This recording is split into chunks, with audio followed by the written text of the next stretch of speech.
Dear student, welcome back to my channel. আমাদের এই অর্চনা live education চ্যানেলে তোমাদের আরও একবার স্বাগতম জানাই। আমাদের চ্যানেলের নামটা একটু পরিবর্তন করা হয়েছে, আগে ছিল পিআর বাংলা, এখন করা হয়েছে অর্চনা লাইভ এডুকেশন। আমাদের চ্যানেলে আজকে ইংরাজি গ্রামারের এ টু জেড শেখানো হচ্ছে, যেগুলো জানা ইংরাজি শিখতে গেলে অবশ্যই জানার দরকার। কিভাবে একটি ওয়ার্ড বা শব্দের গঠন হয়, শব্দ দিয়ে কিভাবে একটা সেন্টেন্স বা বাক্য তৈরি হয়, এই সব কিছুই আমি শেখাতে চলেছি এই ভিডিওয়। চলো শুরু করা যাক আজকের ভিডিও। আর অবশ্যই চ্যানেলটা সাবস্ক্রাইব করে রাখবো যদি তোমাদের এই ভিডিওগুলো কাজে লাগে। সিম্বল কাকে বলে? একটি ওয়ার্ড এর যতটুকু অংশ একবার সিম্বল কাকে বলে? একটি ওয়ার্ডের যতটুকু অংশ একবার উচ্চারণ করা হয় তাকে সিম্বল বলে। সিম্বল হলো সবচেয়ে কম চেষ্টায় একবার উচ্চারিত শব্দাংশ। বয় একবার উচ্চারিত হয় বলে এটি একটি সিম্বল বিশিষ্ট ওয়ার্ড। ম্যান একবার উচ্চারিত হয় বলে এটি একটি সিম্বল বিশিষ্ট ওয়ার্ড। সেন্টেন্স বা বাক্য, এই সেন্টেন্স বা বাক্য কাকে বলে? এর কিছু এক্সাম্পল চলো দেখে নিই। Magic you show I can, এটি একটি বাক্য নয়। কেন এটি একটি বাক্য বা সেন্টেন্স নয়? যদি শব্দগুলো সঠিকভাবে না সাজানো হয়, মানে যদি এটা হচ্ছে প্রপার অর্ডার না হয়, তাহলে বাক্য হয় না, কারণ এর দ্বারা কোনো অর্থ প্রকাশ পায় না। তাই পরপর ওয়ার্ড বসলেই একটা বাক্য হয় না, আর একটা অর্থ থাকতে হবে, তার একটা অর্থ থাকতে হবে, তবেই সেটাকে আমরা বাক্য বলতে পারি। এক্সাম্পল দেখো কিছু। The bird is flying in the sky, এটি একটি বাক্য। The cow is flying in the sky, এটি একটি বাক্য নয়। তাই দেখেছো, কারণ গরু আকাশে উঠতে পারে না, কারণ আমি কি বলেছি যে তার একটা অর্থ থাকতে হবে, তবে সেটা বাক্য হবে। হি উইল কাম হেয়ার, সে এখানে আসবে। He will come here today, সে এখানে আজকে আসবে। He will come here today at 10 AM attend meeting, তিনি আজ সকাল 10টায় এখানে সবাই যোগ দিতে আসবেন। এখান থেকে আমরা শিখলাম যে একটা বাক্যকে প্রয়োজন মতো বাড়ানো যায়, তবে তার একটা ক্লিয়ার মিনিং মানে পরিষ্কার অর্থ অবশ্যই থাকতে হবে। বাক্য বা সেন্টেন্স, অর্থ অনুযায়ী সেন্টেন্সকে আমরা 5 ভাগে ভাগ করি। অ্যাসার্টিভ সেন্টেন্স, বিবৃতি বা বর্ণনামূলক বাক্য। ইন্টারোগেটিভ সেন্টেন্স বা প্রশ্নবোধক বাক্য।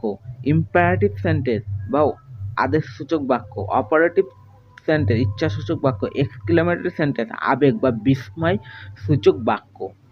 অ্যাসার্টিভ সেন্টেন্স বা বর্ণনামূলক বাক্য, যে বাক্য বা সেন্টেন্স দ্বারা কোনো ঘটনা, অবস্থা বা বিষয়বস্তুর বর্ণনা দেওয়া হয় তাকেই অ্যাসার্টিভ সেন্টেন্স বলে। যে সেন্টেন্সে কোনো বিবৃতি প্রদান করা হয় তাকেই অ্যাসার্টিভ সেন্টেন্স বলে। সাধারণভাবে আমরা যে সব কথাবার্তা বলে থাকি তা অ্যাসার্টিভ সেন্টেন্সের অন্তর্গত হয়ে থাকে।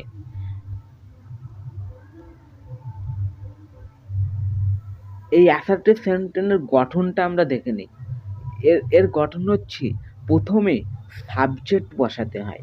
অ্যাসার্টিভ সেন্টেন্স তৈরি করতে গেলে প্রথমে সাবজেক্ট বসাতে হয়, তারপরে ভার্ব এর বসাতে হয় এবং তারপর অবজেক্ট দিয়ে বসাতে হয়। তাহলে subject plus verb plus object. Assertive sentence বা বর্ণনামূলক বাক্যের কিছু এক্সাম্পল দেখে নিই। ম্যান ইজ মর্টাল, মানুষ মরণশীল। The cow gives us milk, গরু আমাদের দুধ দেয়। এগুলো হচ্ছে অ্যাসার্টিভ সেন্টেন্স বা বর্ণনামূলক বাক্যের কিছু উদাহরণ। দ্য আর্থ ইজ রাউন্ড, পৃথিবী গোলাকার। আরো কিছু উদাহরণ দেখে নিই অ্যাসার্টিভ সেন্টেন্সের। চাঁদে কোনো প্রাণী নেই। There is no life in moon, সূর্য পূর্ব দিকে ওঠে। The sun rise in the east. এখানে মনে রাখতে হবে, এই ধরনের বাক্য বা সেন্টেন্সের শেষে ফুল স্টপ বসাতে হয়। অ্যাসার্টিভ সেন্টেন্স কয় প্রকারের হয়ে থাকে? অ্যাসার্টিভ সেন্টেন্স সাধারণত 2 প্রকারের হয়ে থাকে। অ্যাফার্মেটিভ সেন্টেন্স অর্থাৎ হ্যাঁ বোধক বাক্য, নেগেটিভ সেন্টেন্স অর্থাৎ না বোধক বাক্য। কয়েকটি অ্যাসার্টিভ সেন্টেন্সের উদাহরণ দেওয়া হলো। India is an independent country. ভারতবর্ষ একটি স্বাধীন দেশ। People of various communities lives in Kolkata. কলকাতায় বিভিন্ন সম্প্রদায়ের লোক বসবাস করে। নেগেটিভ সেন্টেন্স বা নাবোধক বাক্য, আমি তাকে বিশ্বাস করিনি, আই ডিডন্ট ট্রাস্ট হিম। আমি তাকে চিনি না, আই ডু নট নাও হিম। ছবিটা সুন্দর না, the picture is not pretty. ছবিটা সুন্দর না। এগুলো হচ্ছে নেগেটিভ সেন্টেন্স বা নাবোধক বাক্যের কিছু উদাহরণ, এক্সাম্পল। নেগেটিভ সেন্টেন্স বা নাবোধক বাক্যের আরও কিছু উদাহরণ, আমি চা খাই না, আই ডোন্ট টেক টি। মানুষ জল ছাড়া বাঁচতে পারে না, man can not live without water. নাবোধক বাক্যের আরও কিছু উদাহরণ, আমি মৃত্যুকে ভয় করি না, I am not afraid of death. আমি মৃত্যুকে ভয় করি না। এখানে মনে রাখতে হবে নো এবং নট দুটোই নাবাচক বাক্যে ব্যবহার করা হয়ে থাকে, কিন্তু এদের ব্যবহারের কিছু পার্থক্য আছে। চলো সেই পার্থক্যগুলোই আমরা জেনে নিই। নো এর ব্যবহার, কোনো প্রশ্নের উত্তর যদি না হয়ে থাকে তাহলে নো ব্যবহার করা হয়। Do you know English? No, I don't. Is there book on the table? No, there is not. কোনো প্রশ্নের উত্তর যদি না হয়ে থাকে তাহলে নো ব্যবহার করা হয়। Do you know English? No, I do not English. Is there book on the table? No, there is not. You do not play cricket, do you? No, I do not. সংখ্যা বা পরিমিতি বোঝাতে no এর ব্যবহার করা হয়। No sentence was there is the classroom, in the classroom. There are not surprise in the kitchen. No vegetable were available in the market. More, less, better এবং fear ইত্যাদি তুলনামূলক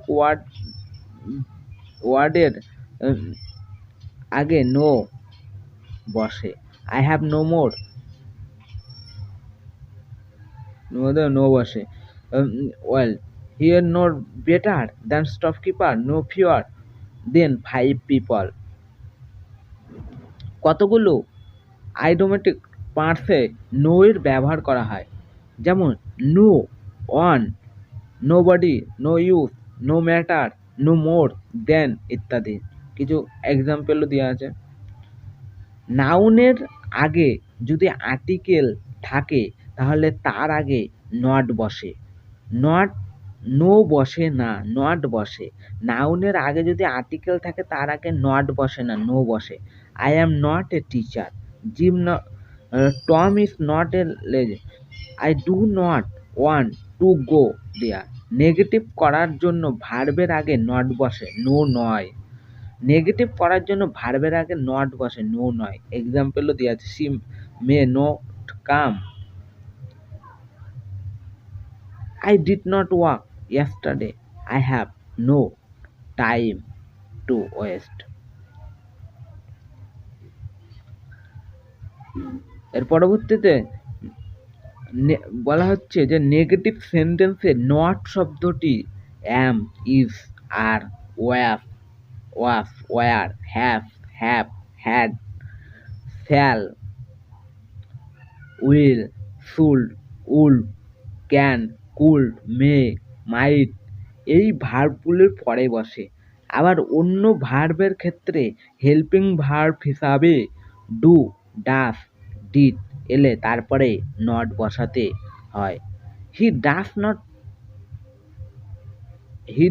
not go, she did not say anything. তো dear student, thanks for watching video.